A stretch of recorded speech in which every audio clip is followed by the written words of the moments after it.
పాత పెద్ద నోట్లను మార్చుకునేందుకు ఆదుర్దా పడాల్సిన అవసరం లేదని కేంద్ర ప్రభుత్వం మరోసారి స్పష్టం చేసింది.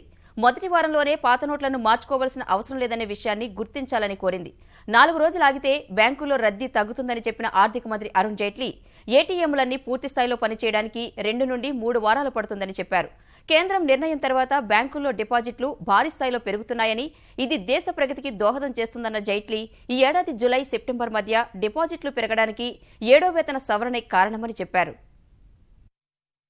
నల్ల కుబేరులు, నకిలీ నోట్ల చెలామణిదారుల ఆట కట్టించడమే లక్ష్యంగా పెద్ద నోట్ల రద్దు చేసిన కేంద్ర ప్రభుత్వం ఆ చర్యతో సామాన్యులు ఎలాంటి ఆందోళన చెందాల్సిన అవసరం లేదని మరోమారు భరోసా ఇచ్చింది. చెలామణిలో ఉన్న కరెన్సీలో 86% మార్చాల్సి ఉన్నందున ఆరంభంలో కొన్ని ఇబ్బందులు సహజమేనని కేంద్ర ఆర్థిక మంత్రి అరుణ్ జైట్లీ అన్నారు. అయితే ప్రజల సహకారంతో నోట్ల మార్పిడి ప్రక్రియ సజావుగా సాగుతోందని చెప్పారు.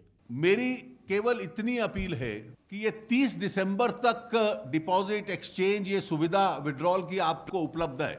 विड्रॉल की तो बाद में भी रहेगी, सारी जिंदगी करते रहेंगे और सब कोई पहले 2-4 दिन में ही आ जाए इसकी कोई आवश्यकता नहीं है।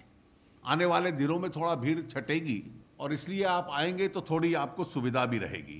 दूसरी इसमें एक टेक्नोलॉजी की वजह से लिमिटेशंस है, सीमाएं हैं कि क्योंकि सीक्रेसी जब तक मंत्रिपरिषद का डिसीजन हुआ और सार्वजनिक हुआ आवश्यक थी, तो 2 लाख मशीनों को, जो एटीएम मशीन्स हैं, उनको पहले रिकैलिब्रेट नहीं किया गया और इसमें टेक्नोलॉजी में समय लगता है 2 से 3 सप्ताह का उसको रिकैलिब्रेट करने का।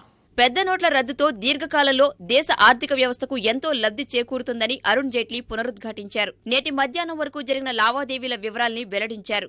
स्टेट बैंक ने ये 2-2.25 दिन में आज दोपहर को 12:15 बजे तक 2,28 लाख ट्रांजैक्शंस किए हैं। तो 3-4-5 गुना ज्यादा ट्रांजैक्शंस टोटल बैंकिंग व्यवस्था के उसमें से अंदाजन निकलते हैं। स्टेट बैंक के जो मॉनेटरी ट्रांजैक्शंस हैं 54,370 54,370 करोड़ और जिसमें से जो पैसा कैश डिपॉजिट हुआ है वो है 47,868 47,868 करोड़।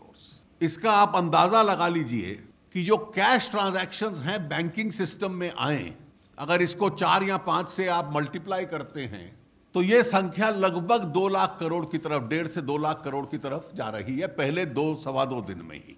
अभी तक स्टेट बैंक अकेले ने 58 लाख लोगों के एक्सचेंज किए हैं पैसे, 22 लाख लोगों के एटीएम पे ऑपरेट हुए हैं।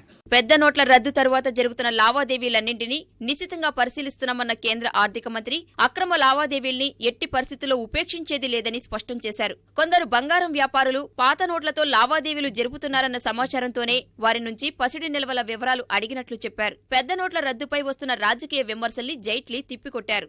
बहुत तरह तरह के राजनीतिक रिएक्शंस आते हैं और उसमें से कुछ बहुत इर्रिस्पॉन्सिबल भी हैं। देश की राजनीति को जो स्वच्छ करने का प्रयास है, कुछ लोगों को उसमें खास तौर से तकलीफ है। एक और गैर जिम्मेवाराना बयान दिया गया कि क्योंकि जुलाई से सितंबर तक बैंक्स के डिपॉजिट्स बढ़ गए तो इसलिए कुछ लोगों को इसकी पूर्व जानकारी होगी। मैंने पूरे रिजर्व बैंक के डेटा डिपॉजिट्स के देखे हैं।